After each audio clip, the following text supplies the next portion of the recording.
So how you doing? Hey, today we're gonna play with my Homelite Super XL-130. I'm suspicious of some issues, and after the last video I had an idea that I thought maybe the timing might need advanced. So that's what we're gonna do today. We're gonna advance the timing on it and see if that makes a difference on how the saw will perform. So check it out and let's go. All right, so we're gonna do a timing adjustment here. I'm suspicious that the timing is running too late for the port work.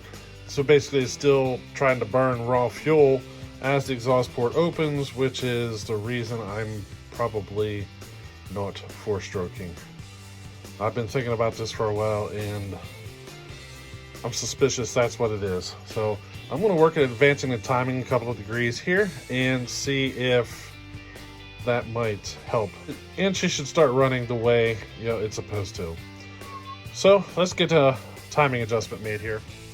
All right, so there's the key, and I'm going to do a timing adjustment by filing that sucker down. So the exact amount is kind of a guessing game. So I'm going to take a little bit more material than normal. I might go to 10 thousandths, but I may even go as far as 20. I do have extra keys, so it's not a big deal to make other adjustments, but let's see here. I'm going to go by feel and see where I end up. All right, so there it is, and I decided to stop at 15 thousandths. We'll see how she goes. I mean, I have other keys if I need to change it out and take it back, or I can go in and do more. We'll see how it runs and go from there. You know what I mean? So let's get her put back together. So you can see here, I basically created, slop in here. And what I'm doing is I'm looking at the flywheel right now. I basically want to take a mental note of how much movement I got in case I want to, turn it back half or take it a little more or whatever, because at this point now I could actually come backwards some and kind of play. I have this much play now that I can kind of tweak the timing. You know what I mean? So basically what I'm doing here is I'm setting it at that edge on the flywheel right there. You see it? That bottom edge? I kind of want it lined up, and I'm taking a mental note that whenever I turn it back, how far does it go? Okay, so I am almost the distance of a full fin. Just shy. So I have this much play I can play with now. But I'm going to start out by going the full distance. I'm going to rotate the flywheel counterclockwise. The rotation of the motor spins while the crankshaft sits still. I'm going to rotate it as far as it'll go here counterclockwise. That way the magnet hits the coil just a little sooner, advancing my timing some. So that's what I'm doing. All I got to do now is hold it in place while I tighten it up.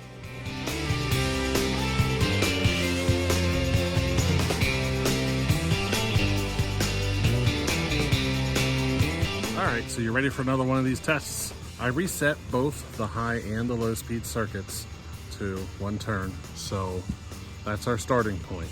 Let's see if it runs any different now than what it did last time. Hopefully it'll four-stroke. So if it does start four-stroking, then I'm on the right track, you know what I mean? So let's see what happens.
definitely noticed the difference. I do got it 4-stroking now, but I'm sitting at like 2 turns, 2 1/4 turns to do it. Maybe more, 2.5. I can check it real quick. Let's see. Yeah, I'm sitting just a hair past 2 turns. So what's that mean? It means we're in the right direction. At least we're heading in the right direction. So I'm thinking maybe I should do it again and take just a little bit more, because I got a feeling that a little wee bit more will help it. Because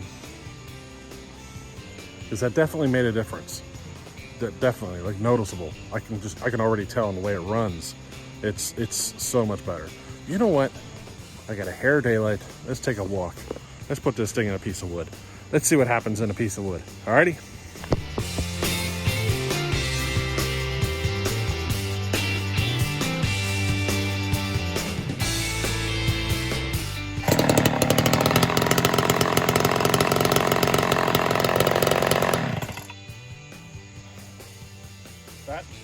That was a good start. I like that.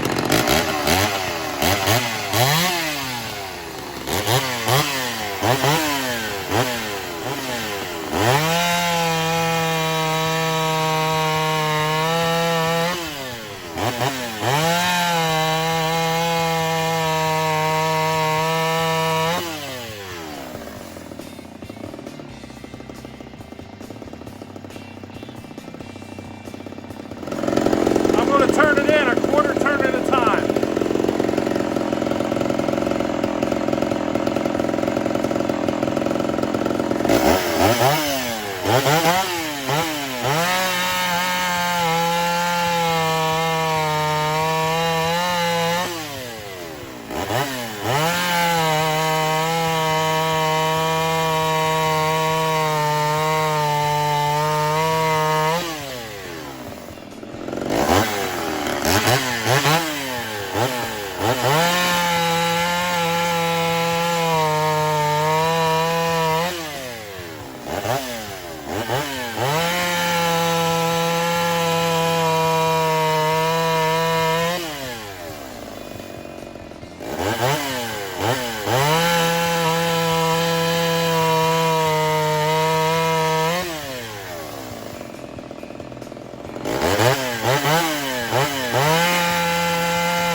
right, so after all that tuning work, I settled on about 1 turn.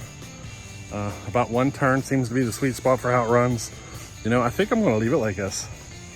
She's not flawless, and if I advance the timing too far, I could lose some of my torque. So I'm gonna keep this, on the torquey side. Another issue I'm having is the saw can't expel chips fast enough. They're getting clogged up in the clutch cover. They can't expel chips fast enough. Now, I cut that part out on this video, so I'm gonna add that in now so you can see the saw just clogged up on chips, and I had to play with it, to get it going again. So check it out.